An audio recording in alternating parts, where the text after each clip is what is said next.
দেশের লাখো সরকারি পেনশনার এবং তাদের পরিবারের জন্য নবম পে স্কেল অত্যন্ত গুরুত্বপূর্ণ একটি মাইলফলক হতে চলেছে। দ্রব্যমূল্যের ঊর্ধ্বগতি এবং জীবনযাত্রার ব্যয়ের সাথে সামঞ্জস্য রেখে পেনশনভোগীদের সুরক্ষা নিশ্চিত করাই এই পে স্কেলের মূল লক্ষ্য।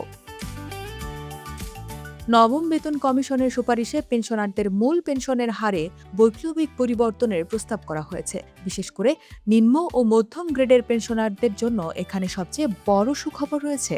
প্রস্তাবনা অনুযায়ী যারা বর্তমানে 20,000 টাকার নিচে পেনশন পান, তাদের পেনশন প্রায় 100% বা দ্বিগুণ করার সুপারিশ করা হয়েছে। অন্যদিকে উচ্চতর গ্রেডে যারা রয়েছেন তাদের জন্য 55 থেকে 75% পর্যন্ত বৃদ্ধির প্রস্তাবনা দেওয়া হয়েছে, যাতে করে মুদ্রাস্ফীতির চাপে তাদের জীবনযাত্রা ব্যাহত না হয়। পেনশনারদের জন্য সবচেয়ে বড় দুশ্চিন্তার জায়গা হল বয়স বাড়ার সঙ্গে সঙ্গে চিকিৎসার খরচ। নবম পে স্কেলে এই বিষয়ে অত্যন্ত মানবিক ও সময় উপযোগী সিদ্ধান্ত নেওয়া হয়েছে।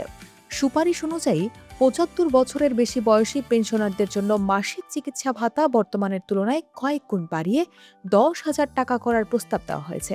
এছাড়া যাদের বয়স 55 বছরের নিচে, তাদের জন্য মাসিক 5,000 টাকা চিকিৎসা ভাতার কথা বলা হয়েছে। সেই সঙ্গে সরকারি ব্যবস্থাপনায় বিশেষ স্বাস্থ্য বীমার সুযোগও থাকছে।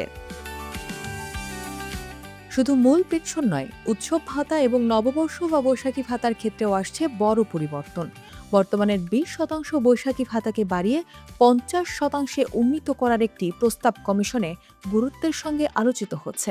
এছাড়া যারা পেনশনার এবং শারীরিক প্রতিবন্ধী সন্তানের অভিভাবক, তাদের জন্য বিশেষ ভাতা ও সহায়তার পরিমাণও বাড়ানোর সুপারিশ করা হয়েছে, যা আমাদের প্রবীণ নাগরিকদের সামাজিক নিরাপত্তা নিশ্চিত করবে।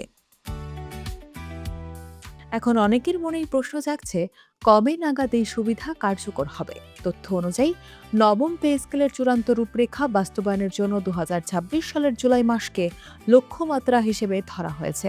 সরকার ইতিমধ্যেই একটি উচ্চ পর্যায়ের সচিব কমিটি গঠন করেছে, যারা এই প্রস্তাবগুলো যাচাই বাছাই করছেন। আশা করা হচ্ছে 2026 থেকে 27 অর্থ বছরের বাজেট ঘোষণার মাধ্যমেই পেনশনাররা এই নতুন সুবিধাগুলোর সুফল পেতে শুরু করবেন। পরিশেষে বলা যায়, নবম পে স্কেল কেবল একটি বেতন বৃদ্ধি নয়, বরং এটি প্রবীণদের প্রতি রাষ্ট্রের কৃতজ্ঞতার বহিঃপ্রকাশ। যারা দীর্ঘ সময় সততা ও নিষ্ঠার সঙ্গে প্রজাতন্ত্রের কাজ করেছেন, তাদের শেষ বয়সের দিনগুলো যেন দুশ্চিন্তামুক্ত হয়, সেই লক্ষ্যেই এই পরিকল্পনা সাজানো হয়েছে।